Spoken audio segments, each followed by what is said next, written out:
Muy buenas tardes, queridos hermanos. Dios esté bendiciendo sus vidas. Qué lindo es haber podido tener este tiempo de oración y qué lindo es escuchar y aún alabar a Dios a través de la canción. Estamos entrando ya en la última parte del estudio de la carta a los filipenses. Hoy comenzaremos el capítulo 4. Intentaba recordar algunos conceptos que los hermanos con precisión nos compartieron desde aquel día cuando abríamos juntos Filipenses capítulo 1. Y echando un vistazo a la carta de Pablo a los filipenses, uno se da cuenta que esta carta es una carta escrita a personas especiales. No cabe la menor duda que la iglesia de Filipo era una iglesia que Pablo llevaba en un lugar privilegiado dentro de su corazón. Cuando vos vas a capítulo 2, verso 16, dice allí el apóstol de esta manera: asidos de la palabra de vida para que en el día de Cristo yo pueda gloriarme de no haber corrido en vano, ni en vano haber trabajado. Eso lo dice tocante a los hermanos de Filipo. Pero cuando está llegando al capítulo 4, en el verso 1 dice: así que hermanos míos, amados, deseados, gozo y corona mía, estad firmes en el Señor. Corona mía, dice. Esta expresión corona mía es la corona que se les daba a los que ganaban una competencia. Primero dice: espero no haber corrido en vano, pero llega el capítulo 4 y hay un convencimiento extraordinario en el corazón y en la mente, en el espíritu de Pablo, que no había corrido en vano tocante a la iglesia de Filipo. Y esta iglesia era particularmente querida por el apóstol justamente por esto.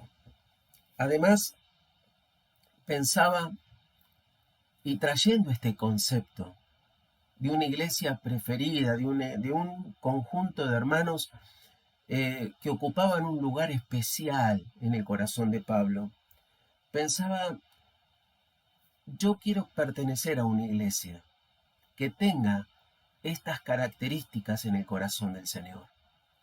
Entiéndase lo que quiero decir y en el contexto de lo que estamos hablando. Ser parte de una iglesia donde el corazón de Jesús sienta preferencia por nosotros. Que el Señor pueda decir: hermanos queridos, hijos míos, no he corrido en vano entre ustedes, porque ustedes son mi corona.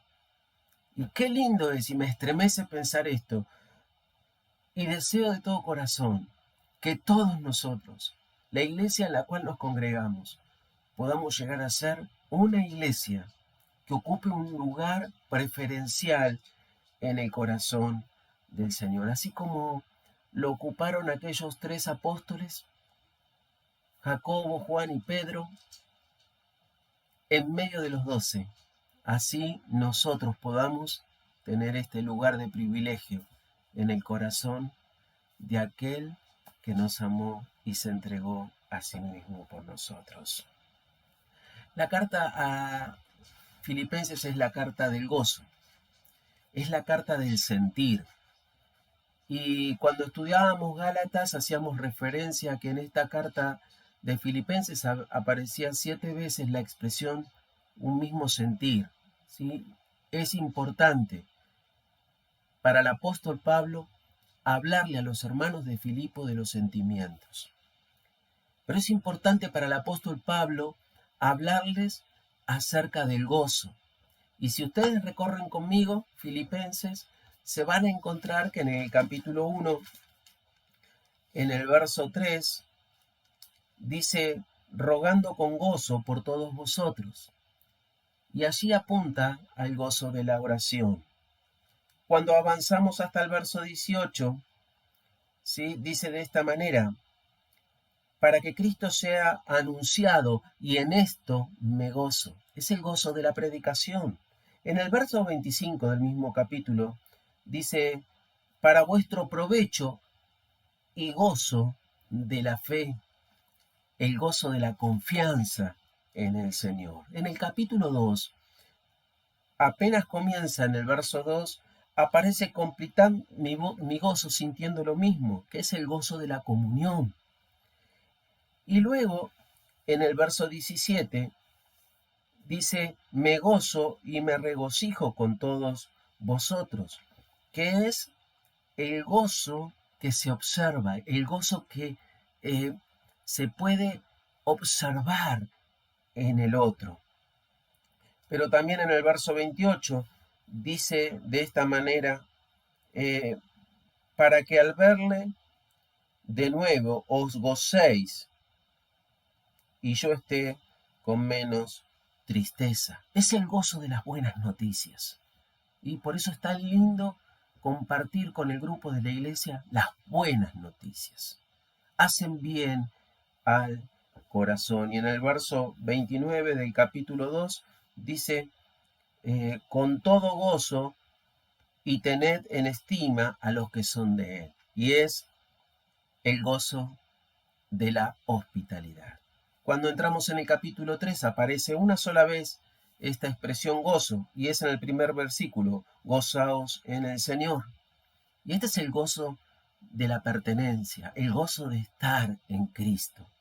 Y en el capítulo 4 van a aparecer dos veces esta expresión.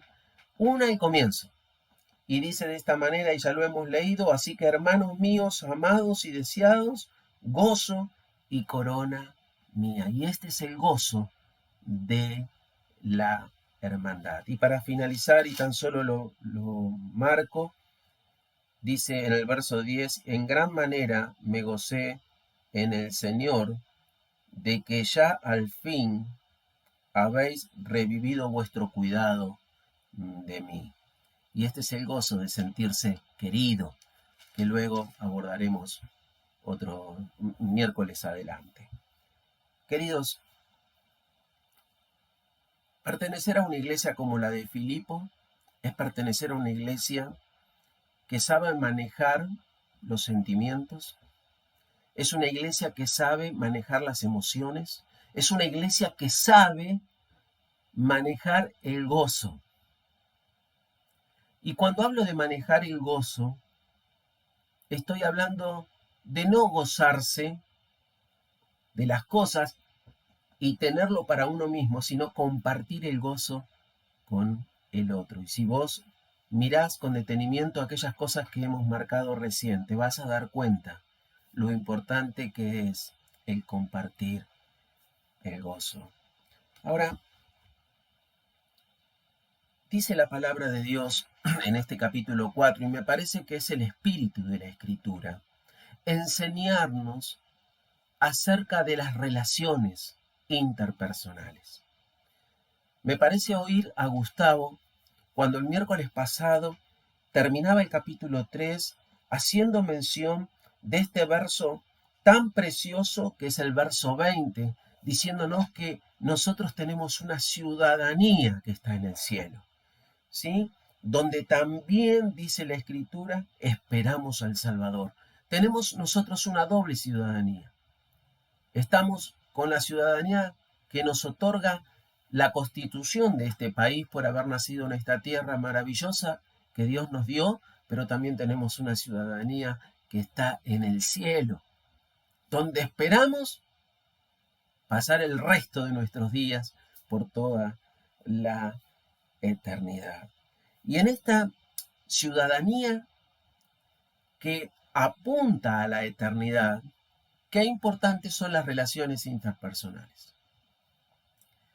Porque si bien nosotros miramos la eternidad con expectativa, la realidad es que nosotros vivimos cada día nuestra vida, en nuestra iglesia, en nuestra comunidad de fe. Y en esta iglesia donde Dios nos ha colocado, tener relaciones interpersonales sanas son vitales. Cuando uno habla de relaciones interpersonales sanas, está hablando o estoy hablando de la importancia que tiene la unidad en la iglesia. No puede haber unidad en la iglesia si no hay relaciones interpersonales sanas. Y el capítulo 4 va a hablarnos en primera instancia de las relaciones entre los hermanos, en segunda instancia de la relación conmigo mismo y en tercera instancia en la relación con las circunstancias que abordamos o que nos abordan. Lo cierto es que hoy nos está llenando el corazón y la mente este primer tema, que es la importancia del manejo de las relaciones entre los hermanos. Y en primer lugar, ¿sí?, dice la Escritura en el verso 4, en el capítulo 4 y verso 1, dice: así que, hermanos míos, amados y deseados, corona, gozo y corona mía, estad firmes en el Señor. Amados, ruego a Evodia y a Síntique que sean de un mismo sentir en el Señor.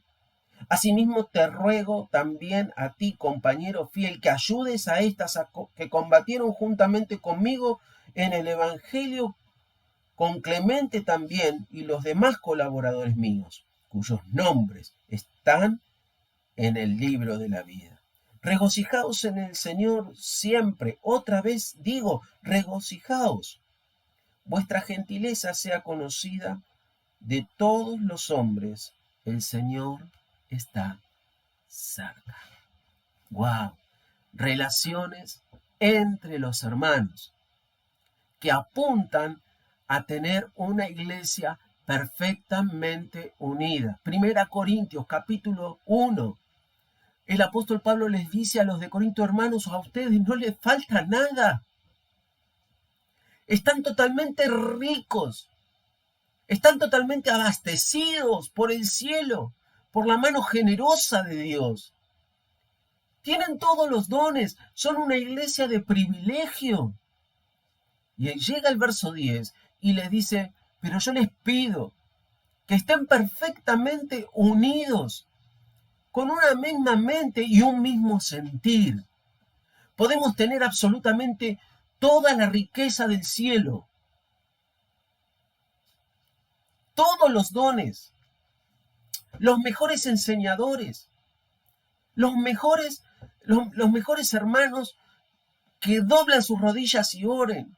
Podemos tener hermanos con el don de fe más grande.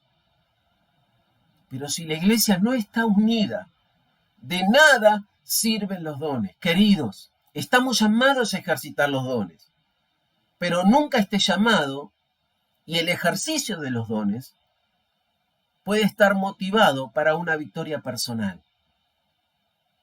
Cuando la iglesia está perfectamente unida, el ejercicio de los dones, las victorias que alcanzan los dones que Dios nos ha dado a cada uno de nosotros, son victorias para la iglesia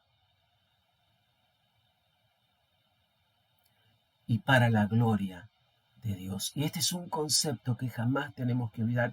Iglesia de Munro, iglesia querida, la unidad es ese vínculo que trae poder al resto de las bendiciones espirituales. Y vuelvo a repetir, no hay poder si la iglesia no está unida. De más está recordarte lo que dice San Juan 17, el sentir del Señor.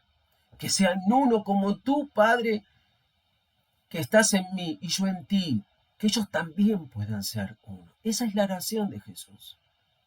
Jesús le podía y nos iba a dar todo, absolutamente todo. Y el Espíritu Santo iba a tomar de Jesús y nos iba a dar todo.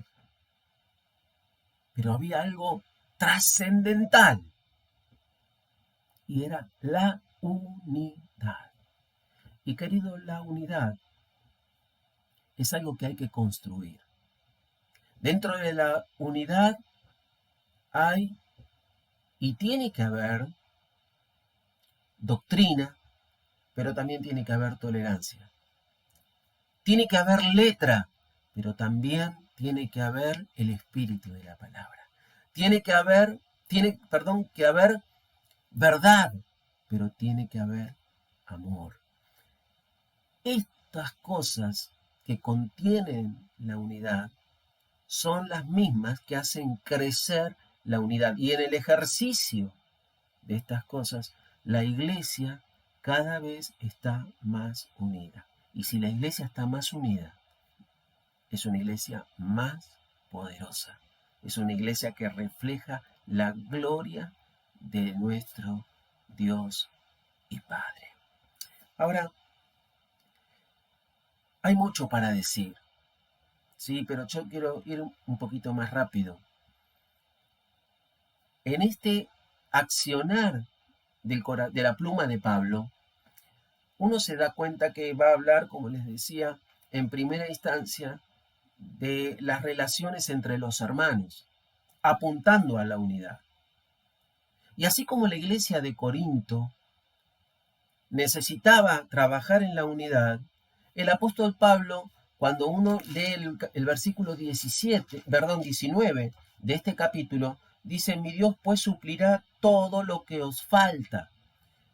Cuando dice de esta manera, asume la carencia, porque el Señor iba a suplir. Por lo tanto, había carencia.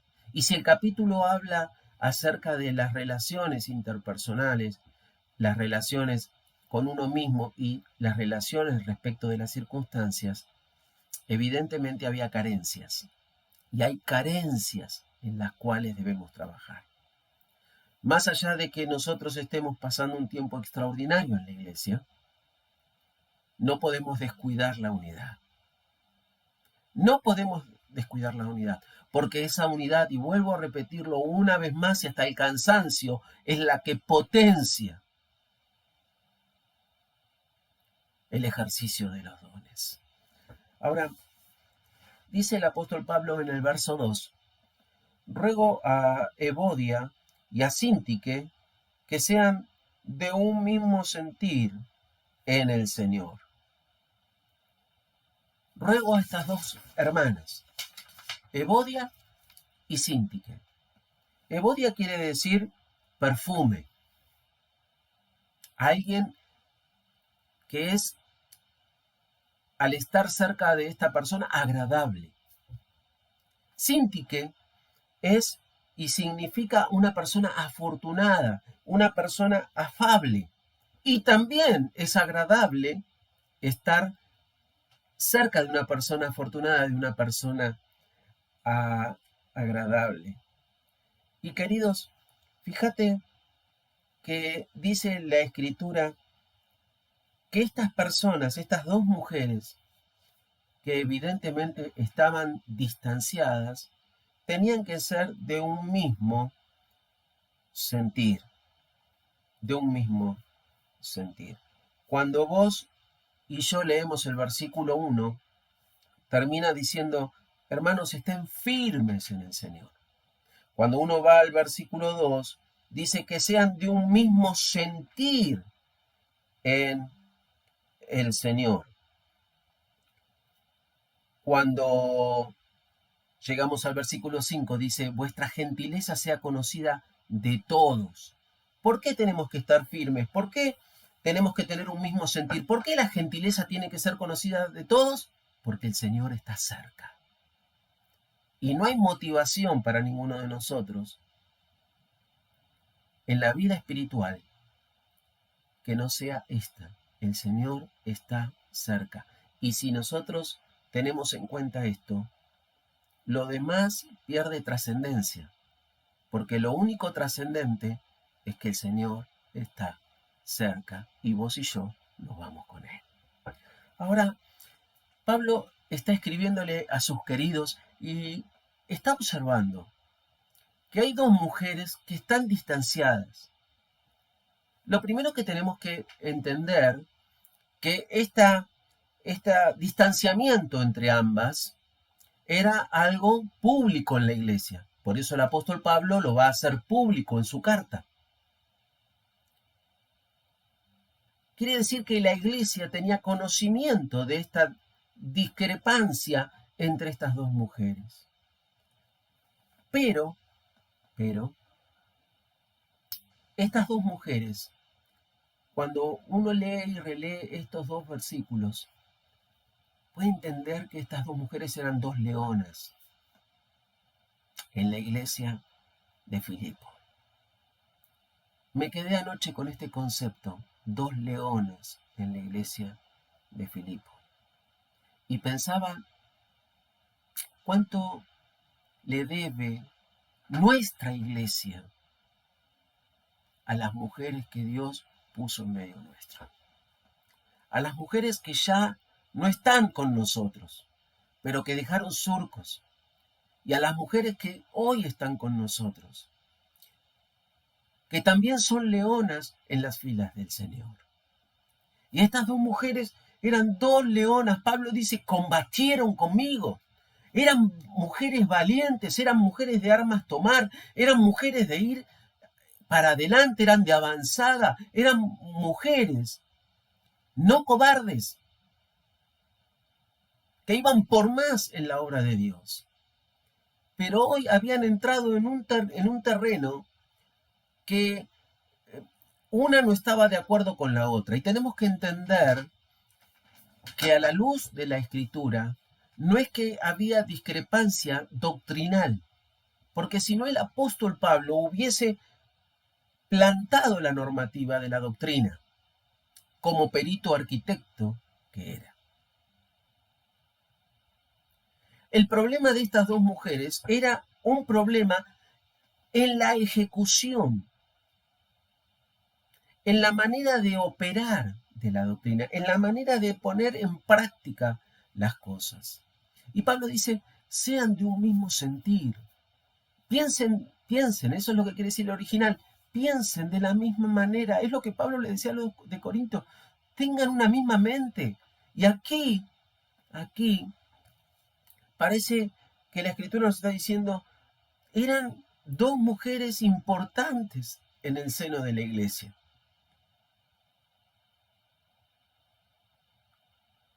Y estaban creando bandos dentro de la iglesia. Y el Señor nos libre, queridos. En la iglesia de Dios no puede haber bandos. No puede haber el yo de Apolo, el yo de Pedro o yo de Pablo. En la iglesia del Señor solamente hay un bando.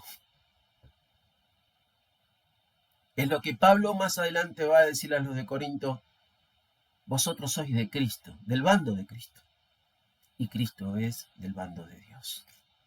Y Cristo es de Dios. Así lo plantea el apóstol Pablo. Estad firmes, pero tengan un mismo sentir. Tengan un mismo sentir.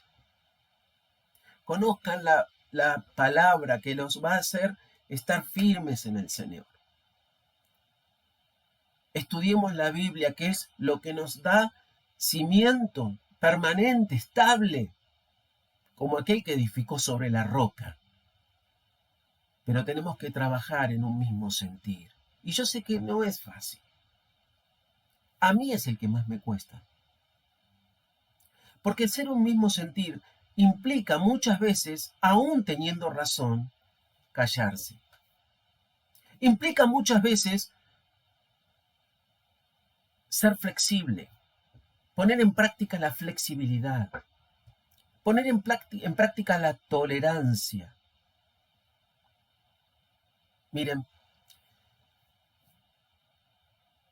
cuando hay alguien que no está de acuerdo con algo, y por experiencia en el grupo pastoral lo digo, lo que tenemos que hacer es orar. No podemos dar un paso adelante, no podemos avanzar siquiera un paso sin que estemos totalmente de acuerdo. El acuerdo es algo que tenemos que aprender a manejar. Iglesia, el acuerdo hay que aprenderlo a manejar. Y si estamos en desacuerdo con algo, tenemos que comunicarlo, tenemos que plantearlo y vamos a orar por eso, para que el Señor nos muestre, porque ninguno de nosotros es dueño de la verdad. La Biblia es dueña de la verdad. Pero aún,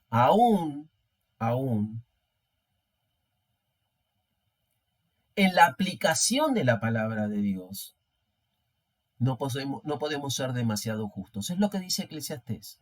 No seas demasiado justo porque tu justicia te va a alcanzar. Miren, hermanos, nosotros tomamos la Biblia y muchas veces, al tomar la palabra de Dios, tomamos la justicia. Y termina siendo eso una justicia humana. Y es lo que la palabra de Dios dice que no tenemos que hacer. Tenemos que entender lo que el espíritu de la palabra quiere decirnos. Y esto es lo que hizo Jesús con aquella mujer pecadora. Y todos conocemos la historia. ¿Y qué hizo Jesús? Puso en práctica el espíritu de la ley y no la letra de la ley. Con la letra de la ley no podemos avanzar, pero con el espíritu de la ley se ganan grandes carreras y se alcanzan metas extraordinarias. El espíritu de la palabra. Tiene que haber discernimiento. Esto genera la unidad. Por eso la palabra de Dios dice que en la multitud del consejo está la sabiduría. Y una iglesia unida es una iglesia que sabe respetar las opiniones,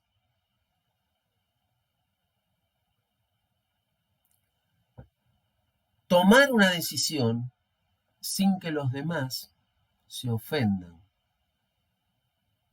si no era de agrado.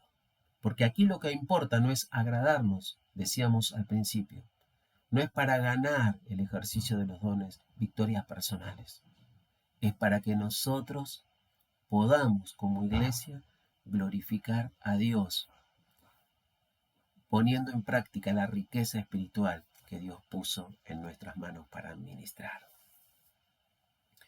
Dice la Escritura, Pablo le dice a estas mujeres, tengan un mismo sentir, aprendan a manejar el desacuerdo. Y dice el verso 3, te ruego, te ruego a vos, compañero fiel. No conocemos quién era. Hay muchísimas conjeturas, ¿sí? Pero la Escritura no nos dice el nombre. No importa quién era este compañero fiel.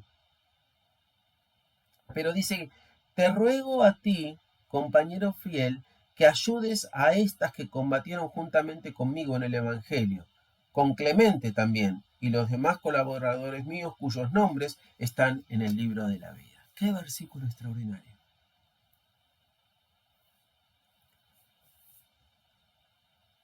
Solamente una iglesia donde hay hermanos fieles es una iglesia que crece en la unidad. ¿Por qué? Porque los fieles llevan las cargas de los demás. Lo estudiamos en Gálatas capítulo 6. Llevaos las cargas los unos de los otros. Vosotros que sois espirituales, carguen con los que no lo son. ¿Por qué? Porque lo que importa es la unidad. Y el manejo de las relaciones entre nosotros, entre los hermanos de una comunidad cristiana, es vital, y lo vuelvo a decir, es vital. Y tenemos que tener en cuenta, y tenemos que tener cuidado de no mellar la unidad, sino por el contrario, tenemos que blindar la unidad para que el enemigo no pueda provocar fracturas en ellas. Y le dice, te pido que las ayudes a lograr un mismo sentir. Y hace nombre de Clemente, que fue un gran colaborador. Evidentemente ya no estaba en la iglesia, había partido a la presencia de Dios. Estas están al mismo nivel que Clemente, dice. Qué bueno. Pero también dice la Escritura, y a mí yo lo tengo tan subrayado esto, y dice, y los demás colaboradores míos cuyos nombres están en el libro de la vida. Y son los ilustres desconocidos de la obra de Dios.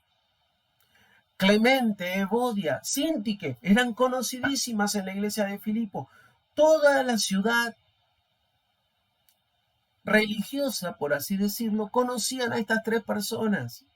Conocían al apóstol Pablo, pero había un montón de hermanos y hermanas que quizás no eran conocidas, no tenían renombre, pero eran colaboradores silenciosos y sus nombres están escritos en el libro de la vida. Querido hermano, no importa si somos conocidos o no. Lo importante no es ser conocido por los hombres.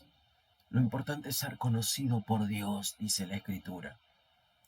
Siendo conocidos por Dios, dice el apóstol Pablo allí a los hermanos de Corinto. Siendo conocidos por Dios. Y esto es lo que vale. No importa si tu trabajo, mi trabajo, está sobre un escenario donde todos lo vean, o quizás nuestro trabajo está de cortinas atrás. Pero lo importante es que nuestro trabajo, lo que vos haces, tu oración en la cámara secreta, sea conocida por Dios. Conocida por Dios. Y dice la Escritura, regocijaos en el Señor. Otra vez os digo regocijaos. No me voy a detener en este versículo, mucho hemos escuchado de él. Pero el verso 5 dice, vuestra gentileza sea conocida por todos los hombres. Esta palabra gentileza aquí es una palabra que no tiene traducción, ¿sí? Y las distintas versiones de la Biblia la toman de manera distinta. En rigor, y lo más cercano al significado de esta gentileza es el hecho, como dice Lutero, estoy de acuerdo con lo que él escribe, de ser transigente. Transigente. Esta palabra significa alguien que no insiste con la letra de la ley. Que no insiste con la letra de la ley. Y volvemos a decir lo que dijimos antes, basados y sustentados en este versículo 6. Y dice, vuestra gentileza sea conocida de todos los hombres. Es decir, la forma en que ustedes aplican la Escritura, o la forma en que ustedes aplican la palabra de Dios, dice el apóstol Pablo, sea conocida de todos los hombres. Podemos aplicar la palabra de Dios, como dice el sabio Salomón, como un golpe de espada, como un golpe de martillo. O podemos aplicar la palabra de Dios como una manzana de oro con insertos de plata. Eligiendo la manera correcta, entendiendo de la manera correcta, donde el Espíritu Santo nos quiere llevar, haciéndonos recordar la palabra de Dios. Por eso dice la Escritura que la ley termina matando, pero el Espíritu de Dios es el que vivifica. Por eso no es cuestión solamente de saber la palabra de Dios, de conocer la palabra de Dios, sino lo más importante es saber interpretar la palabra de Dios, dándonos entendimiento el Señor, para que podamos tener esa percepción espiritual de lo que el Espíritu Santo está queriendo de cada uno de nosotros tocante a los demás. Flexibles, gentiles, no que están bajando o no que están insistiendo de forma intransigente en la aplicación de la palabra de Dios, sino por el contrario, gentiles, dice la palabra de Dios, gentiles, que no insisten en la letra de la ley, sino que le dan ese tenor a la palabra de Dios, que es el tenor que Jesús le dio con aquella mujer sorprendida en el acto de adulterio. Queridos, obviamente me encanta que seamos ciudadanos del cielo. Dentro de esa ciudadanía, quisiera que seamos una iglesia que ocupe en el corazón de Jesús, que ocupe en el corazón de Jesús un lugar de privilegio, como los de Filipo ocupaban en el corazón del apóstol Pablo. Una iglesia de la cual el Señor pueda decir de nosotros: ustedes, hermanos, son deseados, son amados, son gozos, son mi corona, porque yo no trabajé en vano con ninguno de nosotros. Y para eso tenemos que aprender a manejarnos entre nosotros. Y esta es la primera enseñanza que nos deja el capítulo 4. Tengamos en cuenta que la relación entre nosotros desemboca en la unidad de la iglesia. Y no hay poder si no hay unidad. Dios nos bendiga, para que vos y yo seamos combatientes por la unidad, en pos de la unidad, para que podamos ver la buena mano de Dios glorificándose en medio de cada uno de nosotros. A Dios sea la gloria.